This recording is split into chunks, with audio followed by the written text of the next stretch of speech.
Bentornati, proseguiamo la lettura del novellino, siamo al capitolo 29, alla storia 28 e qui conta come i savi astrologi disputavano del cielo impirio. Quindi in questo caso si parlerà dei saggi, di grandi studiosi, di filosofi, di teologi che si trovano nello studio di Parigi, quindi siamo di nuovo in Europa, nella grande università parigina, e qui vedremo che l'intervento di un matto, cioè di una persona di solito emarginata, quindi lasciata proprio lungo il limes, lungo il confine della società, interverrà e porrà una domanda apparentemente sciocca, ma in realtà questa domanda susciterà una seconda disputa ancora più importante, ancora più profonda, e quindi capiremo che dalla sua posizione privilegiata di personaggio che diventa quasi uno spettatore della vita avrà la possibilità di vedere, di notare ciò che gli altri non vedono, ciò che gli altri non colgono. Quindi è davvero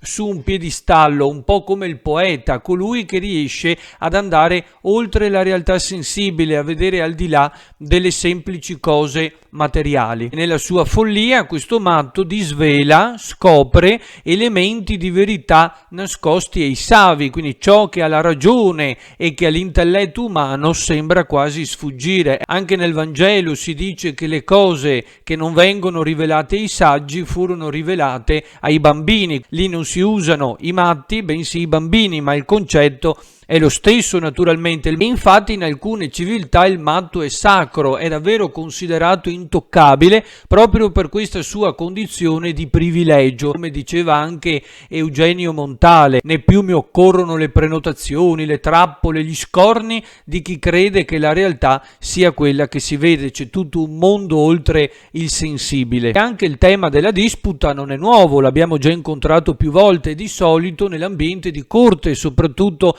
di Federico II di Svevia o di Federico I Barbarossa. Ricordate anche la disputa dei due savi, dei due esperti del diritto che avrebbero dovuto risolvere una domanda posta dall'imperatore. Ecco, quindi di solito è un ambiente raffinato di corte che coinvolge i cavalieri oppure gli esperti del diritto, comunque i funzionari, i burocrati, persone vicine all'imperatore, i suoi collaboratori. In questo caso invece siamo all'Università di Parigi e nello specifico nello studio di Parigi.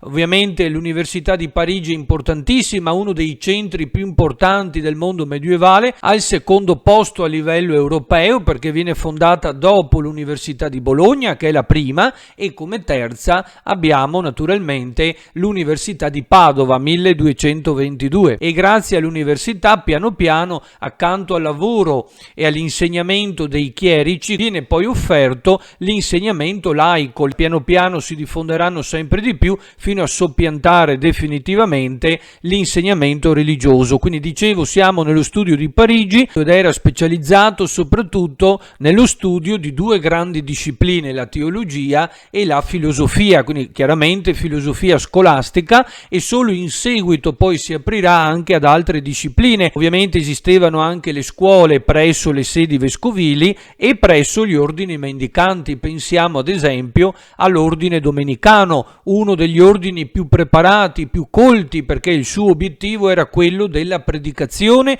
e della lotta contro l'eresia, e l'eresia si combatte sul piano dottrinale attraverso un insegnamento profondo della teologia. Quindi bisognava essere grandi esperti per poter estirpare le radici dell'eresia fin dalle sue fondamenta.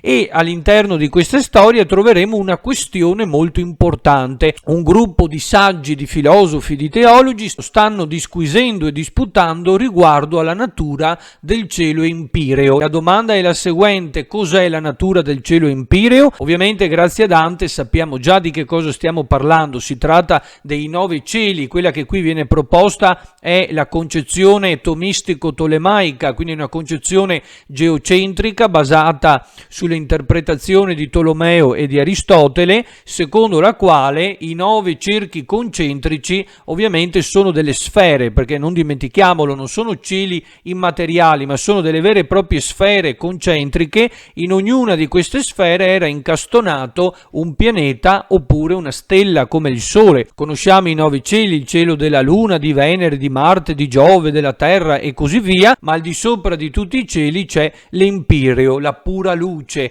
un cielo totalmente, interamente spirituale, dove si trova Dio, quindi il cielo più vicino a Dio, perché di esso poi è costituito, perché all'interno si trova proprio il Creatore, ed è proprio l'Empireo a trasmettere poi quel moto al primo mobile e al cielo delle stelle fisse. Quindi si parla di un concetto già aristotelico, il motore immobile, ovviamente Dio, no? Il principio primo, il motore immobile, cioè un pensiero filosofico davvero straordinario, pur essendo fermo, muove tutte le altre creature e le muove all'amore, alla compassione, all'aiuto reciproco, alla solidarietà. È davvero un concetto molto profondo, molto bello, io direi anche affascinante. Leggendo il testo notiamo subito la terminologia che viene usata, perché parlando dell'Empireo si parla dunque di quel cielo che è al di sopra di tutti gli altri cieli. Prima ci sono i cieli materiali e poi arriva appunto quello spirituale. Notate che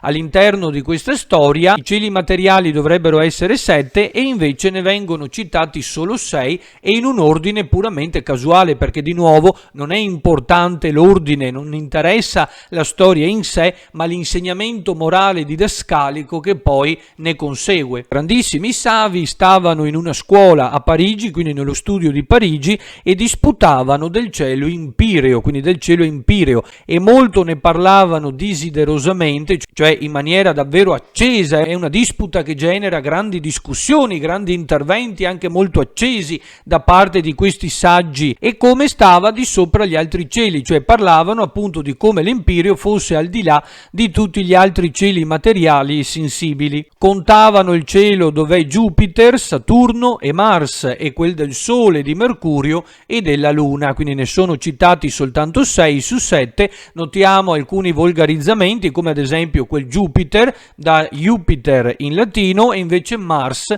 che viene lasciato così, quindi è un latinismo puro. E come sopra tutti stava l'empireo cielo, e sopra quello sta Dio Padre in maiestade sua, cioè nella sua maiestate, cioè nella sua maestà divina. Di nuovo un volgarizzamento dal latino. Ecco, interessante quando dice il cielo dov'è Jupiter, dove si trova Giove. Ecco, un luogo quindi in cui è davvero incastonato, dove si trova concretamente, fisicamente il pianeta, proprio perché si tratta di sfere concentriche. Naturalmente è davvero l'esposizione della concezione tomistico-tolemaica. Proprio in questo momento comparirà il matto, colui che coglie l'idea di una continuità spaziale, cioè mentre i saggi non l'hanno colto, lui riesce ad andare oltre ed innescherà una seconda disputa. Quella che lui propone è una domanda di continuità. Così parlando venne un matto e disse loro: signori, e sopra capo di quel signore che ha? Cosa c'è al di sopra di Dio? Che cos'ha sulla testa? Il matto riesce a cogliere, buttando lì così una domanda apparentemente stupida,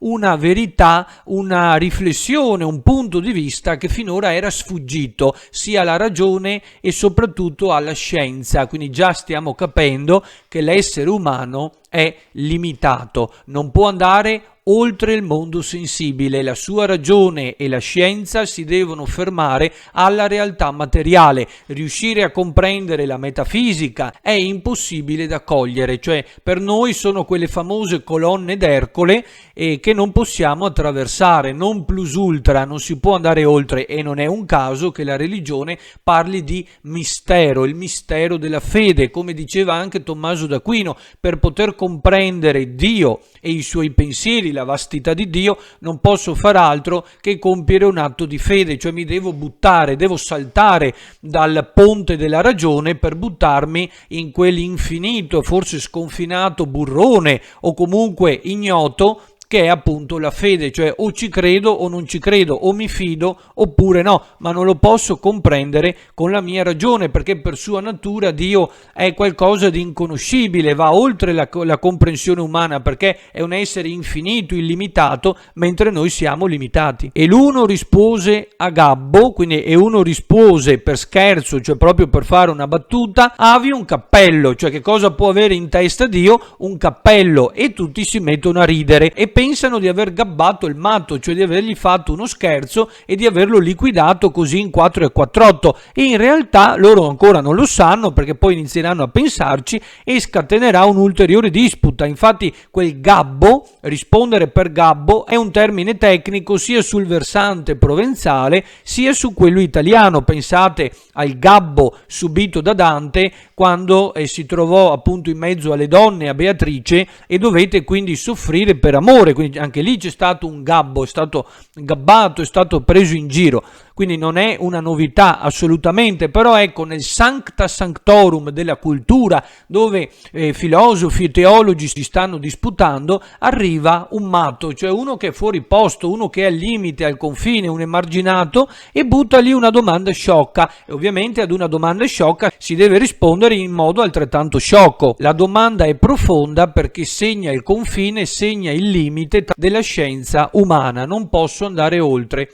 Il matto se ne andò e i savi rimasero, loro rimasero lì. Disse uno di questi savi: tu credi al matto aver dato un cappello, ma egli è rimaso a noi. Cioè tu pensi di avergli dato un cappello, cioè di averlo gabbato, di averlo preso in giro, ma in realtà è rimasto a noi. Cioè, in maniera ironica, che cosa sta dicendo? Pensavamo di avere liquidato il problema, in realtà non è affatto così. Or diciamo sopra capo che ha, quindi di nuovo si mettono lì a disquisire, perché poi pensandoci la domanda era davvero profondissima e interessante. Assai cercaro loro scienze, non trovaro niente. Notate la brevitas del novellino, non abbiamo quella profondità, quella ricerca psicologica, quella grande abilità anche descrittiva tipica del Decameron di Boccaccio, siamo ancora lontani, cioè tutto molto veloce ed è un ritmo molto incalzante. Allora dissero: matto è colui che sia ardito che la mente metta di fuori dal tondo, cioè è pazzo colui che cerca di andare fuori dal tondo, cioè colui che va fuori dal cerchio. Il cerchio, il simbolo della perfezione, rappresenta il mondo sensibile, perché il cerchio rappresenta anche la terra, quindi tutti coloro che pensano di poter andare oltre, di conoscere la metafisica, sono degli sciocchi, sono degli stolti. E adesso il narratore aggiunge un suo commento personale proprio per rinforzare l'insegnamento morale che è già stato trasmesso attraverso questo episodio: e via più matto e forsennato colui che pena e pensa di sapere il suo principio. Cioè abbiamo detto è pazzo colui che pensa di conoscere, di comprendere il suo principio, cioè Dio, il motore immobile, e senza aver uno senno, ma è ancora più pazzo, più matto ancora, quindi senza nessun senno, chi vuol sapere i suoi profondissimi pensieri, ma è ancora più pazzo, più scellerato colui che volesse davvero comprendere e sapere i pensieri di Dio. Cioè se non posso conoscere Dio, questo essere, questa sostanza che è di per sé inconoscibile per sua natura, figurarsi se io possa conoscerne i pensieri. Assolutamente impossibile. Lo ritroveremo questo concetto anche nel terzo canto del Purgatorio, quando Dante dice: matto è chi spera di poter conoscere quella sostanza che è in tre persone, cioè di comprendere la Trinità, il Padre, il Figlio e lo Spirito Santo, un Dio uno, matrino, cioè un'unica sostanza ma suddivisa in tre persone. È una cosa impossibile da capire, cioè tre esseri distinti ma perfettamente uniti perché sono fatti della stessa sostanza. Quello che oggi ci vuole insegnare il novellino è che nessuno di noi può andare oltre i propri limiti. L'uomo è limitato, sa di essere mortale e soprattutto sa che la ragione non potrà mai dargli tutte le risposte. Lui continuerà a cercare, ma di fatto non possiamo superare quelle colonne d'Ercole. Ulisse ci proverà e finirà inghiottito dai flutti, perché nessuno può andare oltre le proprie capacità. Noi ci vediamo alla prossima lezione.